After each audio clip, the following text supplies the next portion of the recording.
தின்னும் குழந்தை கண்ணனாக காட்சியளித்த ராஜகோபால சுவாமி.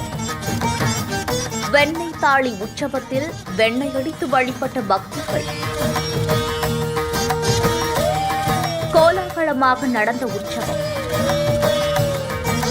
திருவாரூர் மாவட்டம் மன்னார்குடியில இருக்கக்கூடிய ராஜகோபால சுவாமி கோவில் புகழ்பெற்ற வைணவ தலங்கள்ல ஒண்ணு. எந்த ஒரு கோவில்ல வருஷம் பங்குனி மாத திருவிழா ரொம்பவே சிறப்பா நடக்கிறது வழக்கம். அதுபடிதான் இந்த ஆண்டுக்கான பங்குனி திருவிழாவும் கடந்த 18ஆம் தேதி கொடியேற்றத்தோட ஸ்டார்ட் ஆகியிருக்கு. விழாவில தங்க சூரிய பிரபை, தங்க கருட வாகனத்துல இரட்டை குடை சேவை அப்படிங்கிற 15 நாட்கள் விழா நடந்திருக்கு. முக்கிய நிகழ்வா இருக்கக்கூடிய வெண்ணெய் தாளி உற்சவமும் நடந்திருக்கு.